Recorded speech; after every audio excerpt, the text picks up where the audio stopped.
नमस्कार, बहुत स्वागत है आपका इंडिया न्यूज मध्य प्रदेश छत्तीसगढ़ देख रहे हैं आप और मैं हूं आपके साथ शिवम सोनी। और आप आगे देखिए ग्राउंड जीरो से ग्राउंड रिपोर्ट।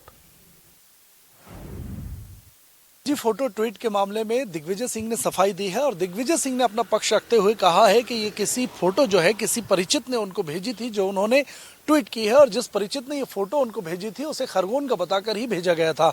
दिग्विजय सिंह ने अपनी गलती मानी है और कहा है कि जैसे ही उनको गलती का एहसास हुआ उन्होंने वो ट्वीट और फोटो दोनों डिलीट कर दिए थे, लेकिन बीजेपी इसको मुद्दा बना रही है। दिग्विजय सिंह ने अपने बचाव में यह भी कहा है कि हिंदूवादी एजेंडा जो बीजेपी है वो पूरे देश में इस वक्त चला रही है और इसी एजेंडे का शिकार उनको भी बनाया जा रहा है। इसके साथ ही दिग्विजय सिंह ने यह भी कहा है कि एक नहीं 1 लाख एफआईआर भी अगर उन पर दर्ज हो जाएंगी तो वो जो सरकार को बेनकाब करने का उनका जो अभियान है, काम है, कार्यक्रम है वो जारी रखेंगे।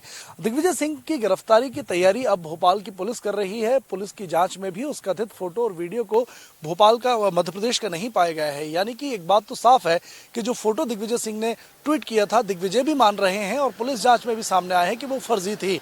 अब भोपाल पुलिस इस बात की तैयारी कर रही है और खबर है कि दिग्विजय सिंह के लीगल एडवाइजर उनकी अग्रिम जमानत हाईकोर्ट से लेने की भी तैयारी में है। भोपाल से camera person S D Katiyar के साथ ब्रजेश जैन, इंडिया न्यूज।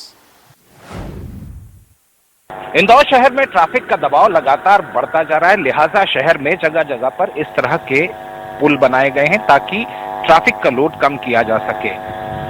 इस वक्त गाड़ी अड्डे के इस पुल पर हम मौजूद हैं।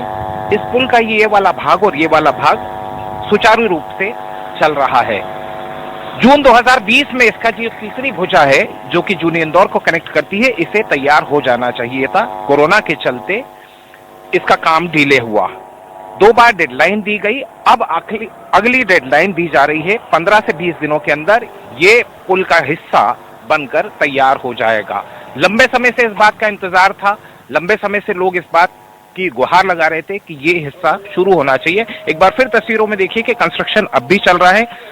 अगली मियाद दी गई कि 15 से 20 दिनों के अंदर ये वाला पार्ट भी शुरू हो जाएगा और जिस वक्त ये सुचारू रूप से संचालित होने लगेगा, निश्चित रूप से जो ट्रैफिक का भार है वो इस हिस्से में कम होता हुआ नजर आएगा। कोशिश इस बात की जा रही है कि क्या वाकई में 15 से 20 दिनों के अंदर इस पुल का कंस्ट्रक्शन कंप्लीट होगा, क्योंकि 2 बार मियादें बढ़ चुकी हैं। 2 बार मियाद बढ़ने के बाद में भी कंस्ट्रक्शन पूरा नहीं हुआ था। अब ये देखने वाली बात होगी कि ये कंस्ट्रक्शन कितने दिनों में पूरा होता है ताकि ये सुचारू रूप से संचालित किया जा सके। वीरेंद्र रायकवार के साथ मैं तियाब शेख, इंडिया न्यूज, इंदौर। लगातार मध्य प्रदेश में मामा का बुलडोजर चल रहा है। इस दौरान विदिशा में भी इसकी शुरुआत हो गई। यहाँ पर ये जफर कुरैशी नाम के शख्स का ये वेयर हाउस था जिसको नेस्तनाबूद किया जा रहा है। प्रशासन के तमाम अधिकारी यहाँ मौजूद हैं। भारी पुलिस बल की मौजूदगी में ये बुलडोजर जेसीबी मशीनों के जरिए ये कार्रवाई यहाँ पर की जा रही है। जफर कुरैशी नाम का ये शख्स है, उस व्यक्ति द्वारा यानी कबाड़ी से करोड़पति बनने तक का सफ़र उसका रहा है। और यहाँ पर एक विदिशा में विद्युत वितरण कंपनी के एसी को रिश्वत के मामले में गिरफ्तार कराने के उपरांत प्रशासन ने लगातार ये कार्रवाई की है। विद्युत वितरण कंपनी के अधिकारी कर्मचारी हड़ताल पर चले गए थे, ऐसे में ये कार्रवाई उनकी मांग पर प्रशासन ने की है। लगातार जफर के जो ठिकाने हैं उन पर उसके जो रिश्तेदार हैं उनके ठिकानों पर प्रशासन द्वारा कार्रवाई की जा रही है। बुलडोजर चलाया जा रहा है। जहाँ ये वेयर हाउस है उसको नेस्तनाबूद कर दिया गया। प्रशासन के तमाम अधिकारी यहाँ मौजूद हैं। भारी पुलिस बल यहाँ पर तहसीलदार, नायब तहसीलदार, पुलिस बल की मौजूदगी में यह कार्रवाई की जा रही है। पूरा वेयर हाउस यहाँ पर नेस्तनाबूद कर दिया गया है।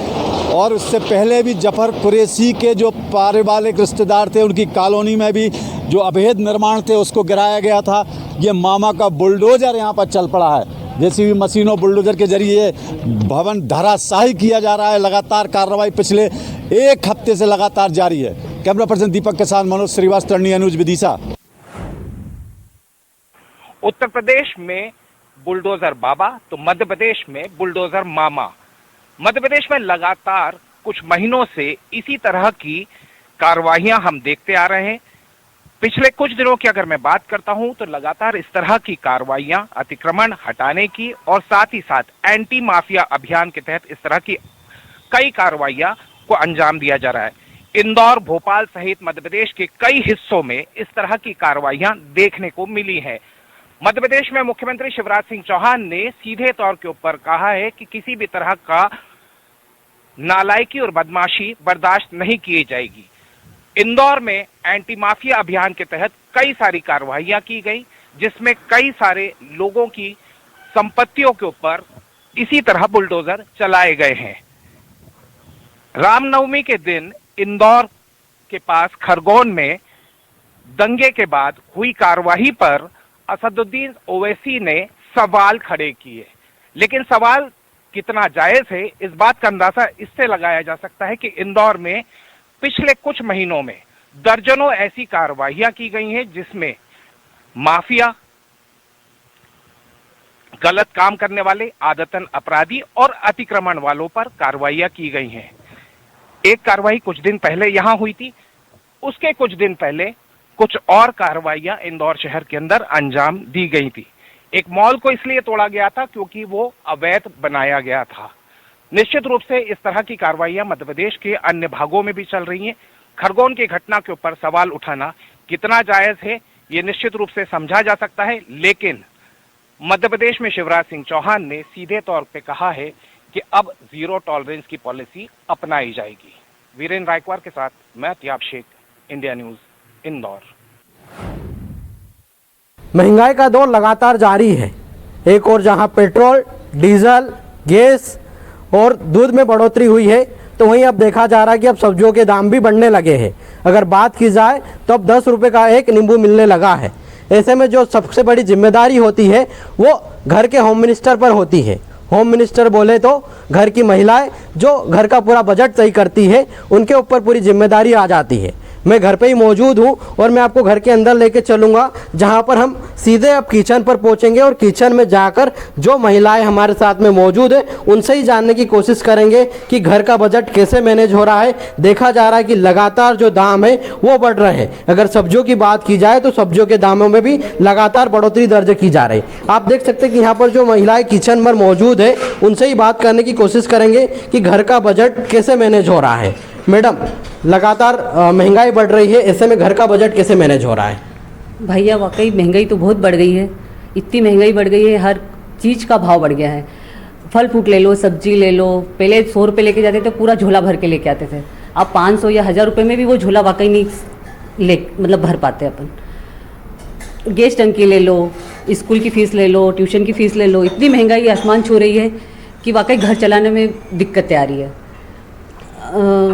क्या लग रहा, घर का बजट कितना बिगड़ा है, अब कैसे मैनेज होगा? पहले अपन महीने में 5000 में वाकई पूरा किचन मेंटेन कर लेते थे। अब वही चीज़ 10,000 15,000 पे जा रही है किचन मेंटेन करने में। डबल महंगाई हुई है। डबल महंगाई हुई है। और भी यहाँ पर जो महिलाएं उनसे जानेंगे कि किस तरीके से घर का बजट मैनेज हो रहा है। मैडम, कैसे घर का बजट मैनेज हो रहा है? जैसे कपड़ों को ही लेके देख लो, कपड़े, कॉस्मेटिक, कुछ भी लेने जाओ, सब में थोड़ा थोड़ा हुआ है। अभी देखा जा रहा है सब्जियों के दाम बढ़ रहे हैं, पेट्रोल के दाम बढ़े हैं, हाँ। दूध के दाम बढ़े हैं। हाँ, दूध के भी हुए हैं। कैसे मैनेज हो रहा है आप घर? कुछ नहीं, जितना हो रहा है उतना कर रहे हैं, कम ला रहे हैं, थोड़ा यूज कम कर रहे हैं। पहले डबल होता था, अब आधा हो गया है। सर को सूची दे के जो भेजते होंगे उसमें कुछ कटौती होके आती होगी? हाँ, आती है ना, आधे हो जाते हैं, पूरा आधा हो जाता हाँ, है। उसमें ही करना पड़ता है महीने का। क्या लग रहा, आमदनी है उतनी ही है? और हाँ, आमदनी उतनी ही है, खर्चा ज्यादा हो गया है, डबल हो गया है। बिल्कुल। और भी जो महिलाएं उनसे जानेंगे। मैडम, लगातार महंगाई बढ़ रही है, कैसे अब घर मैनेज हो रहा है? सर, घर मैनेज में बहुत दिक्कतें आ रही है। हमारे हस्बैंड की जो मंथली इनकम आती है उसमें पूरा खर्चा हम मैनेजमेंट करते थे। पहले हम घरेलू खर्चे के लिए जो पैसे निकालते थे उसमें से भी मैं 100-500 रुपये अलग से बचा के रख देती थी। लेकिन जब से महंगाई बढ़ी है तब से पैसे मतलब और ऊपर से हमको लेना पड़ रहे हैं। जैसे देख लो आप, घर रसोई गैस में, सब्जी पाले में, दूध में, हर जगह मतलब बहुत भाव बढ़ रहे हैं सभी चीज़ों के। तो हमें बहुत ही मुश्किल हो रहा है घर चलाने में, क्योंकि हमारी इनकम उतनी है और ख़र्चा बहुत ज़्यादा बढ़ गया है, इसलिए बहुत ही दिक्कत आ रही है। और हमें हमारे बच्चों के फ्यूचर का भी बहुत टेंशन आ रहा है। कुछ जो सेविंग करना, हम बच्चों की पढ़ाई के लिए सेविंग करना चाहते थे, वो अब पूरा घर खर्चे में ही जा रहा है। बच्चों का फ्यूचर बहुत डगमगा रहा है इस महंगी भाड़े से और हमारा बहुत दिक्कत आ रही है। आप जो सूची सर को दे के भेजते होंगे उसमें कटौती होके आती होगी अब? बिल्कुल सर, बहुत कटौती करके देती हूँ मैं। मतलब जितना हो सके उतना कम सामग्री बुलाती हूँ। जैसे घर में भी हम थोड़ा एक्स्ट्रा भोजन बना देते थे, फिजूल मतलब रोटी एक्स्ट्रा बना देते थे ताकि कोई टेंशन नहीं। अब बिल्कुल बहुत नाप तोल के हम घर में खाना बनाते हैं, जैसे दाल ले लो, आप दूध ले लो, कुछ भी ले लो, तेल ले लो, बहुत कम यूज़ करते हैं हर चीज़ को। बिल्कुल, तो लगातार महंगाई का दौर जारी है और वहीं बात की जाए तो आमदनी सीमित है और महंगाई में लगातार बढ़ोतरी दर्ज की जा रही है। ऐसे में महिलाओं के लिए घर का बजट तय करना मुश्किल हो रहा है। Yogesh Choyal, India News, Barwani. हनुमान जयंती का पर्व करीब है, उसको लेके टेकरी सरकार की जो प्रबंधन कमेटी है उसने तैयारियां शुरू कर दी हैं। इस समय हमारे साथ में टेकरी सरकार के स्वयंसेवक एवं गुना नगर पालिका के अध्यक्ष राजेंद्र सलूजा जी हैं। हम इनसे जानना चाहेंगे क्या तैयारियां की गई हैं ट्रस्ट द्वारा। सबसे पहले तो सरकार के चरणों में नमन करता हूँ और टेकरी सरकार का उत्सव 16 अप्रैल शनिवार को मनाया जा रहा है। गुना की शानदार जनता और पूरे मध्य प्रदेश की जनता टेकरी सरकार से भी अनुरोध करता हूँ कि टेकरी सरकार के दर्शन करने हनुमान उत्सव पे जरूर आएँ। और तैयारियाँ जिला प्रशासन द्वारा शानदार व्यवस्था की गई है, चाहे वो कलेक्टर साहब हो, चाहे एसपी साहब हो, चाहे एमपी हो, चाहे नगर पालिका हो, चांद चौगन व्यवस्था माननीय मुख्यमंत्री जी के निर्देशन का पालन करते हुए सरकार ने व्यवस्था की है। ट्रस्ट ने व्यवस्था की है, ट्रस्ट ने भी शानदार व्यवस्था की है और माननीय कलेक्टर साहब ने चिंता की है, एसपी साहब ने चिंता की है और सारी व्यवस्थाएं हमारी पूर्ण हो चुकी हैं। 2 दिन अभी मेले के शेष हैं, लेकिन आज व्यवस्था हमारी पूर्ण हो चुकी है। कितने बजे आरती होगी और क्या शेड्यूल रहेगा? सवेरे 5 बजे आरती होगी, जनता 2 बजे 3 बजे जनता जहाँ आ जाएगी मंदिर में और जनता का आना रात भर जारी रहेगा। 15 तारीख रात से जनता आना शुरू हो जाएगी। सवेरे 5 बजे 16 तारीख को सुबह आरती होगी और रात्रि आरती 12 बजे होगी 16 तारीख को। लाखों लाख जनता, लगभग 10 लाख जनता का अनुमान है, 10 लाख जनता हनुमान जी के उत्सव पर दर्शन करने आएगी। रूट क्या बनाया गया आपने द्वारा? रूट कैसे लोग आएंगे और कैसे जाएंगे? रोड से पैदल चलकर व्यक्ति जीनों से ऊपर आएगा, जूता स्टैंड पे जूता उतारेगा, हाथ धोएगा, फिर मंदिर में आके दर्शन करेगा, सिद्ध बाबा के दर्शन करेगा, सिद्ध बाबा के दूसरे जीने से निकलकर, परिक्रमा से निकलकर जूता पहनेगा और जीने 505 जीने हैं पहाड़िया पे, उससे पैदल पैदल नीचे जाएगा, मेला ग्राउंड में मेले का आनंद लेगा। कितने सीसीटीवी लगाए गए निगरानी के लिए? जिला प्रशासन द्वारा चांद चौक व्यवस्था की गई है। मंदिर ट्रस्ट द्वारा भी 50 कैमरे लगाए गए हैं, चारों तरफ कैमरे लगे हुए हैं। कंट्रोल रूम पुलिस अधीक्षक महोदय के नेतृत्व में और एसपी साहब के वहाँ पे चल रहा है और कंट्रोल रूम से पूरा संचालित हो रहा है। ये थे राजेंद्र सलूजा जी, इन्होंने बताया कि किस तरीके से यहाँ पर कंट्रोल रूम बनाया जाएगा। 50 से 60 कैमरों से निगरानी की जाएगी। इंडिया न्यूज़ के लिए संदीप दीक्षित, गुना। इस वक्त हम खड़े हुए हैं पावर स्थित सूर्या बस्ती में, जहां पर 9 अप्रैल की दरमियानी दोपहर एक आग लगती है जिसमें लोगों का आशियाने सहित घर तक उजड़ गए, जिसमें लगभग 100 से 150 घर जल करके खाक हो गए थे। इस आग ने यहां से लोगों के सरों से छत छीन ली है। छोटे से बच्चों से लेकर के हर बड़े बुजुर्ग इस आग में प्रभावित हुए हैं। लोगों का सबसे बड़ा दुख है कि उनका आशियाना जल गया। जो लोग पिछले यहाँ 25-30 सालों से निवासरत थे, 1 मिनट में देखते देखते उनकी पूरी जिंदगी और घर परिवार तबाह हो गए। अभी इस वक्त मैं दिखाना चाहूंगी, ये वो घर है जहां से आग की शुरुआत हुई थी और उस आग ने विकराल रूप धारण करते करते पूरे 100 से 150 घरों को अपनी चपेट में ले लिया था और लोगों को रहने तक के लिए परेशानी हो रही है, निस्तारी की सुविधाओं को लेकर के परेशानी हो रही है।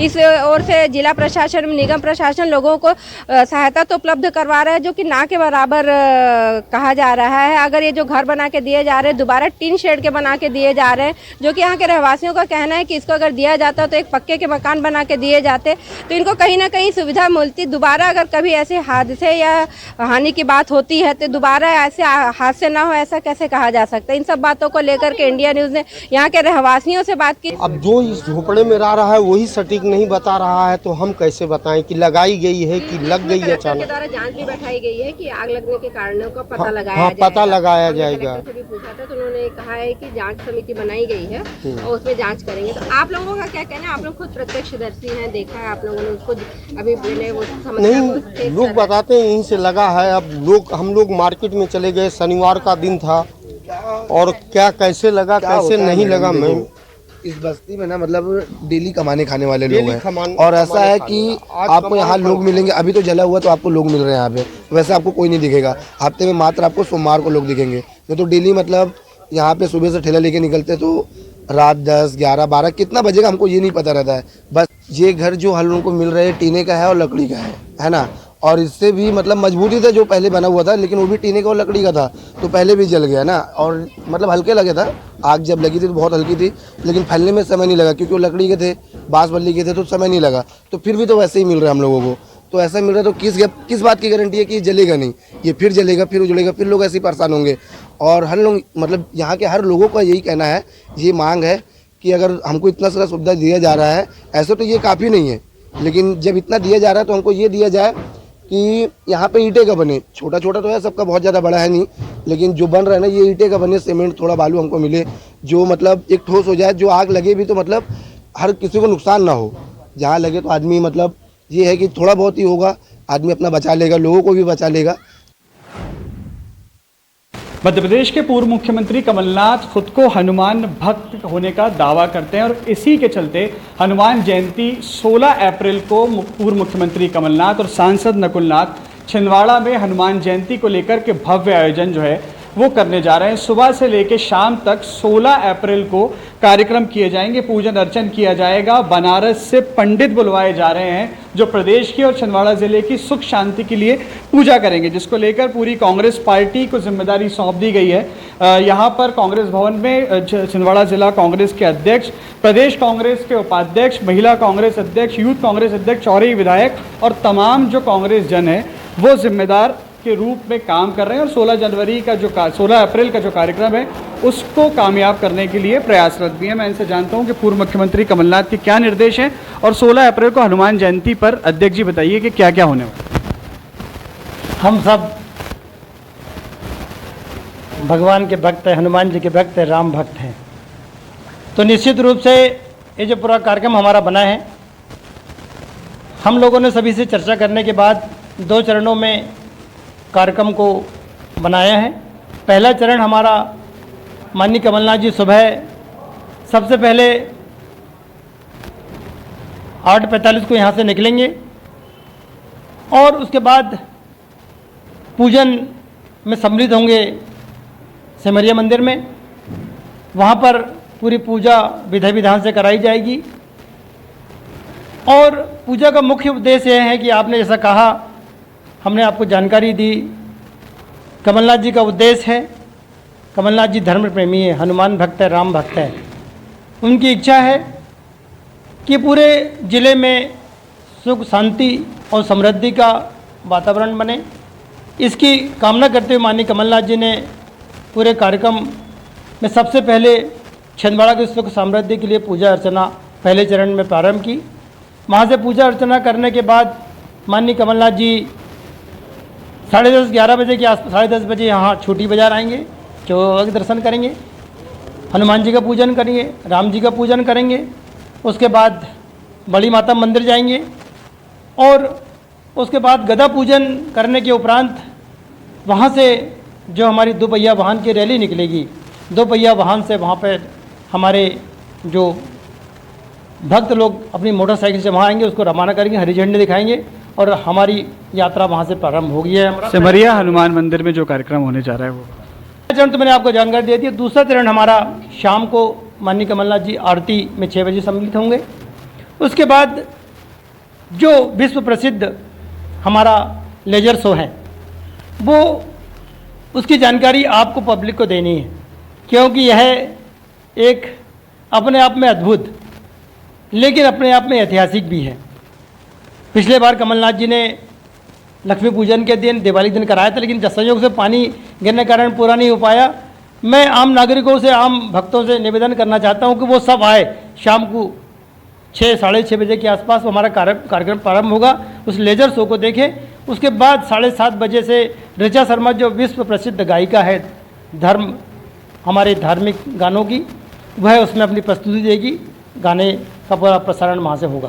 कुल मिला के राजनीतिक कार्यक्रम नहीं है, धार्मिक कार्यक्रम है, यही आपका कहना है? कहने के वास्ते तो मैंने आपको पूरा जानकारी दी है कि ये कार्यक्रम जो हमारा पूरा है, हनुमान जी की पूजा से लेकर मोटरसाइकिल यात्रा से लेकर पूजन और यहाँ पर जो हमारा कार्यक्रम होगा वो सब धार्मिक और के साथ होगा।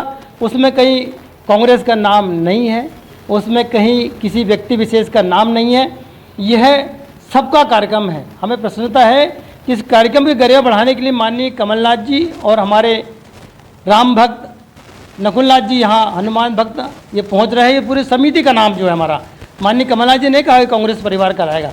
माननीय कमलनाथ जी ने कहा मारुति नंदन सेवा समिति छिंदवाड़ा, वो चाहते, हम लोग चाहते तो उसको कांग्रेस का कार्यक्रम कह सकते थे, लेकिन उसको मारुति नंदन सेवा समिति मतलब सबका कार्यक्रम है, यह इसको रोक दिया है। यह कार्यक्रम कांग्रेस का नहीं है, मारुति नंदन सेवा समिति का ये कार्यक्रम है। और छिंदवाड़ा वैसे भी जामसावली हनुमान मंदिर के लिए जाना जाता है और सिमरिया का जो हनुमान मंदिर है वो भी कहीं ना कहीं अपने आप में विश्व प्रसिद्ध है। तो 16 अप्रैल को छिंदवाड़ा के अंदर पूर्व मुख्यमंत्री कमलनाथ और सांसद नकुलनाथ जो हैं भव्य आयोजन हनुमान भक्तों के लिए और खुद भी हनुमान भक्त होते हुए कराने जा रहे हैं। छिंदवाड़ा से मैं आफाक हुसैन, इंडिया न्यूज़ के लिए। प्रदेश भर में लगातार पेट्रोल डीजल के दामों के बाद अब फल और सब्जी की महंगाई है जो भी लगातार बढ़ती जा रही है और ऐसे में लोगों को काफ़ी मुसीबत का सामना करना पड़ता है। हम बता दें कि छतरपुर में हम सब्जी दुकान पर मौजूद हैं और इंडिया न्यूज़ के माध्यम से रियलिटी चेक दिखाने की कोशिश कर रहे हैं कि जो साग सब्जी आ रही है वो काफ़ी महंगी आ रही है और उन्हें जो लोग भी हैं जो ख़रीदने के लिए आते हैं वो कहीं ना कहीं यह सोचते हैं कि उन्हें क्या ख़रीदना है और क्या लेके जाना है। इसके साथ साथ तमाम जो सब्जियां हैं वो भी महंगी हो चुकी हैं और बात करें यदि टमाटर, प्याज, आलू या हरी सब्जियों की तो उनकी भी लगातार महंगाई बढ़ती जा रही है। जी बेटा, क्या नाम है आपका? नेहा कुशवाहा। कहाँ पर लगाए हैं? ये पुराना पन्ना का। किस तरह से सब्जी की महंगाई है? यदि टमाटर की बात करें, आलू की, ये सब ये 20 रुपए किलो आलू चल रहा है, टमाटर वही 30 रुपए, नींबू सबसे महंगे है अभी। नींबू की क्या रेट है? नींबू 10 के 1, 20 की 3, 200 रुपए, 250 रुपए किलो थोपी आ रहे हैं। हाँ। तो जो हरी सब्जी किस तरह से मिल रही है? वो भी उसी रेट है, वही 60-80 रुपए किलो तो रही है। वो ये भिंडी वगैरह सारी यही चीज़ है, इसी रेट दाम बढ़ रहे हैं। हाँ वही है। किस तरह से ग्राहकों में जो ग्राहक होते हैं आपके आते हैं सब्जी लेने के लिए, उनमें किस तरह से रुझान देखने को मिलता है? क्या कहते हैं? हाँ वो यही कहते हैं महंगा है तो क्या करते, ले जाते, लेकिन क्या महंगा तो महंगाई बढ़ी गई अब क्या कर। किस तरह से जो पहले 1 किलो आधा किलो खरीदते थे अब वो क्या? अब बस ये है 1 किलो खरीदते तो आधा किलो खरीदते, पल्ले तो खाते तो है ही, ये तो है खाना तो है ही, कुछ भी हो खाते तो सब लोग हैं। महंगा है तो क्या कर सकते हैं। महंगाई होने से कहीं ना कहीं बिक्री में भी फर्क पड़ता है। हाँ पड़ जाता थोड़ी बहुत। जो मतलब अन्य सब्जियां होती हैं कई खराब भी हो जाती है, बहुत नुकसान होता है। अब नहीं सेल होती इतनी तो फिर वो फेंकती है, जानवरों को फेंकना पड़ता, गाय को, बस क्या है। नींबू अधिकतम कितने खरीद पाते हैं और क्या रेट चल रहा है? नींबू अभी थोक 200 रुपए किलो आ रहे, तो यहाँ पर 10 का 1, 20 की 3 दे देते या 4 भी दे देते, ये रेट चल रहा नींबू का भी। निश्चित रूप से लगातार महंगाई बढ़ने से अच्छा खासा परेशानी का सामना करना पड़ता है और ऐसे में बात की जाए तो नींबू की स्थिति देखने को मिल रही है कि नींबू 200 से 300 रुपए किलो की रेट में लोग मंडी से ख़रीद के आते हैं और यहाँ पर मार्केट में 10 से 20 रुपए का नींबू बेचा जाता है और जिससे लोगों में भी काफ़ी दिक्कतें आती हैं कि जो 1 किलो और आधा किलो सब्ज़ी खरीदने आते थे वो सीधे आधी खरीद रहे हैं क्योंकि लगातार जो सब्जियां हैं वो 50 रुपए किलो से ऊपर पहुंच चुकी हैं, जिसको लेकर के लोगों में काफ़ी दिक्कतें हो रही हैं। छतरपुर से इंडिया न्यूज़ के लिए पवन विदुआ। देखा जाए कि पेट्रोल, डीजल और एलपीजी के गैस के अगर दामों की बात किया जाए तो आए दिन बढ़ोतरी हो रही है, जिसकी वजह से जो मध्यम वर्ग की हैं, जो ये गृहिणियां हैं, उनको काफी दिक्कतें हो रही हैं। अगर हम बात करें तो पेट्रोल की अगर बात करें तो पेट्रोल 111 रुपए समथिंग पैसे हैं, अगर डीजल की बात करें तो 103 रुपए समथिंग पैसे हैं। यानी अगर कहा जाए तो पेट्रोल और डीजल दोनों शतक पार कर चुके हैं। अगर यही एलपीजी गैस की अगर बात किया जाए तो एलपीजी गैस की कीमतों में भी बढ़ोतरी हुई। जो 970 रुपए का जो एलपीजी गैस था, आज की डेट में वो 1022 रुपए का वो एलपीजी गैस मिल रहा है। अब इस महंगाई को देखते हुए आज हम ये देखिए कुछ गृहिणियां यहाँ पे काम कर रही हैं, हम उनके बीच में आए, इनसे हम जानने का प्रयास करेंगे कि आखिर जो इनका जो बजट, जो महीने का बजट है, आए दिन पेट्रोल डीजल में जो बढ़ोतरी की जा रही है उसको लेकर कितना फर्क पड़ रहा है, क्या असर पड़ रहा है, उसको कैसे ये वो मैनेज कर रहे हैं, इस संदर्भ में हम इनसे बात करते हैं। सबसे पहले मैं आपसे जानना चाहेंगे कि जो ये बढ़ती हुई महंगाई को लेकर आपको अपने किचन को मैनेज करने में क्या दिक्कत आ रही है? आजकल पेट्रोल और डीजल का रेट बहुत बढ़ गए हैं और जिसके कारण हमें बहुत ही दिक्कत हो रही है सामान को मैनेज करने में।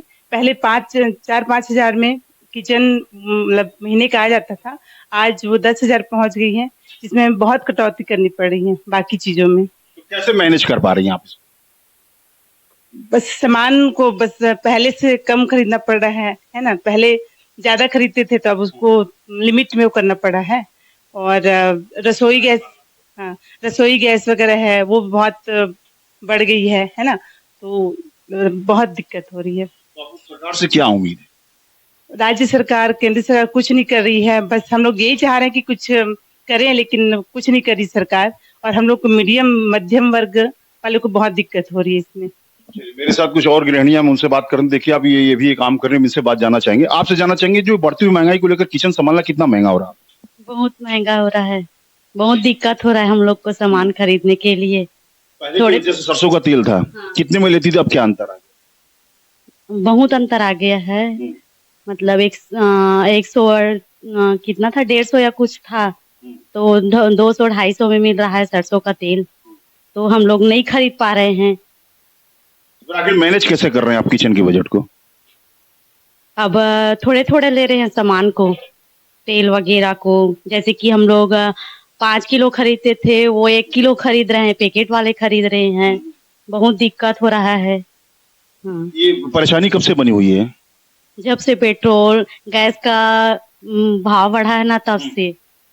चलिए, मेरे साथ ये गुड़िया भी, इसे भी जानने का प्रयास करेंगे, क्योंकि ये बच्ची है, स्कूल जाते समय इनको भी नाश्ता करना पड़ता है, इनको भी तमाम तरीके से बार बार किचन में आते हैं। इनसे जानना चाहते हैं, बेटे क्या इस महंगाई को लेकर अब तो आपके किचन में क्या दिक्कत आ रही है आपको?